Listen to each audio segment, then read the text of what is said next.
Ògo ni fún Ọlọ́run lókè ọ̀run.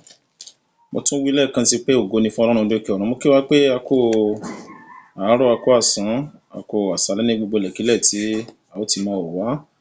Ní ìwọ̀nba àkókò ta ní yẹn, mo fẹ́ ká máa dúpẹ́ lọ́wọ́ Ọlọ́run. Ọlọ́run tó fún wa ní oore ọ̀fẹ́ láti tún wà níbí lẹ́yìn àkókò yìí. Ọlọ́run tó jẹ́ kó máa gbọ́ tèmi, tó jẹ́ kémi náà máa rí ọ kọjá, ká máa bára wa. Báwa ṣe ń dé ní gbogbo ìgbà, à ń rí yín dé bá, ẹ̀yin náà ń rí wa wò. Ẹ jẹ́ ká máa dúpẹ́ lọ́wọ́ Ọlọ́run pé Ọlọ́run ò ṣe o, aburú inú ayé ò jẹ́ kó kàn wá, àjálù ò jẹ́ kó jálù wá, àwọn tí kì í jẹ́ kéèyàn sunlé, a ò bọ́ sí wọn lọ́wọ́. Ẹ jẹ́ ká máa dúpẹ́ ni pé ò bọ́wọ́ bó ṣe jáde, ìjáde wa ò méwu dání, ǹbá mọ̀ kí n má jáde kò jẹ́ ìpín rẹ̀. Ó yá máa dúpẹ́ lọ́wọ́ Ọlọ́run tọmọtọmọ tayátayá. Ọlọ́run ò ṣe tọkàntọkàn, ò ṣe. Ògo ni fọ́lọ́run lókè ọ̀run. Ògo ni fọ́lọ́run lókè ọ̀run. Ọmọ Ọlọ́run tó ń wò mí lọ́wọ́lọ́wọ́, mo fẹ́ ká sáré gbàdúrà yìí, ṣùgbọ́n níbẹ̀ mo fẹ́ kó tọrọ ìdáríjì ẹ̀ṣẹ̀ lọ́wọ́ Ọlọ́run. Sọ fún Ọlọ́run pé Olúwa, tá bá rí ẹ̀ṣẹ̀ tàbí àìṣedéédé kan lọ́wọ́ mi, Olúwa dáríjì mi. Ọlọ́run dáríjì mi. Àgọ́ àìsàn ìdíbàjẹ́ dáríjì mi. Ṣàánú fún mi. Dáríjì. Gbọ́ àdúrà Jésù Kristi Olúwa wa. Àmín. Àmín. Àmín lórúkọ Jésù. Wá máa sọ fún Ọlọ́run báyìí.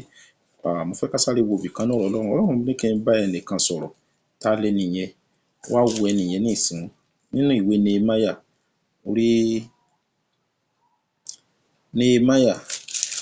orí 13 ẹsẹ̀ 11 rẹ̀. Nehemiah 13:11. Mi ò ní àkókò púpọ̀, kékeré náà ni. Ó nígbà náà ni mo sì bá àwọn ìjòyè jà. Mo sì wí pé ṣé tí a fi kọ́ ilé Ọlọ́run sílẹ̀, mo sì kó wọn jọ, mo sì fi wọ́n sí ipò wọn. Ohun tí wọ́n ní kí n sọ fún ọ rèé, pé èéṣe tó wọ̀ náà fi kọ́ ilé Ọlọ́run sílẹ̀.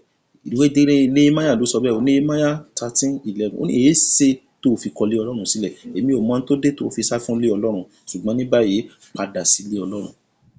Màmá, bàbá, padà sí ilé Ọlọ́run. Wo ibi tá a ti ń sọ̀rọ̀ Ọlọ́run. Wo ibi tí wọ́n ti ṣe ìfẹ́ inú rẹ, tí wọn ò sì ṣèfẹ́ inú ara wọn bẹ̀, tó pé òwò àásù wọn, ọ̀rọ̀ Ọlọ́run, ìfẹ́ Bíbélì àtọ̀rọ̀ Ọlọ́run lọ síbẹ̀, lọ máa jọ́sìn ńbẹ̀. Bí wọ́n ṣe ń tó burú ńbẹ̀ fún ọ, yí wọn padà sí ti Ọlọ́run, torí wọn ó padà gbọ́ tó bá ti fi Bíbélì hàn wọn, yóò sì dára fún ọ. God bless you. Àdúrà tí mo fẹ́ ká gbà rèé. Wá sọ fún Ọlọ́run. Olúwa, ohun tó ti sọnù mọ́ mi lọ́wọ́, mo dá padà fún mi. Èèyàn ló gbà ni. Má wò wípé ó ti lọ o, kò lọ. Ọkọ ẹ lè ti lọ, kò lọ. Ilé tọ́kọ kọ́ tán gbà lọ́wọ́ rẹ kò lọ.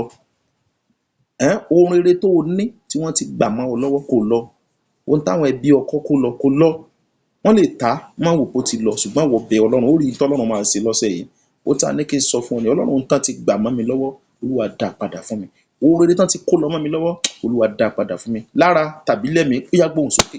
Orúkọ Jésù, orúkọ Jésù, orúkọ Jésù. Ayérayé, ohun rere tán ti kó lọ mọ́ mi lọ́wọ́, Olúwa dá padà fún mi, dá padà fún mi, dá padà fún mi, dá padà fún mi. Ògo ni fọ́lọ́run lókè ọ̀run. Jésù Olúwa, mo gbàdúrà. Ohun rere tó ti nù mọ́ ọ lọ́wọ́, ìwọ tó nígbàgbọ́, dákun, mo fẹ́ kó o rò dáadáa o. Gbàgbọ́ ni o. Mo sọ tẹ́lẹ̀, kì í ṣe nípa ipá tàbí nípa agbára. Lórúkọ Jésù, ohun rere tó ti sọnù mọ́ ọ lọ́wọ́, ó yá gbà padà. Lábẹ́ bó ti wù kó rí, mo lóhun rere tọ́ta ti gbà mọ́ ọ lọ́wọ́, ó yá gbà padà. Ohun rere tó ti nù ọ́ nù, ó yá gbà padà. Ìṣeré tán ti gbà mọ́ ọ lọ́wọ́, ó yá gbà padà. Ayọ̀ tán ti gbà mọ́ ọ lọ́wọ́, ó yá gbà padà. Ilé tán ti gbà mọ́ ọ lọ́wọ́, ó yá gbà padà. Ògo tán ti gbà mọ́ ọ lọ́wọ́, ó yá gbà padà. Lórúkọ Jésù, ọjọ́ ayọ̀ tọ́ta ti fọgbọ́n àrékérekè gbà mọ́ ọ lọ́wọ́, ó yá gbà padà. Lórúkọ Jésù, owó ńlá tó yẹ kó jẹ́ tiẹ̀ tán ti gbà mọ́ ọ lọ́wọ́, ó yá gbà padà.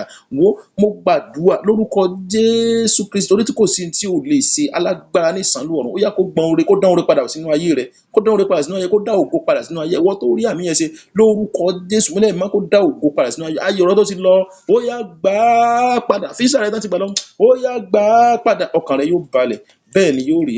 Ògo ni fọ́lọ́run lókè ọ̀run. Gbogbo tó kù létí kó lọ́mọ lọ́wọ́, ó yá máa gbà padà. Máa kó ayọ̀ rẹ padà, bẹ́ẹ̀ ni yóò rí o. Ó ti rí bẹ́ẹ̀.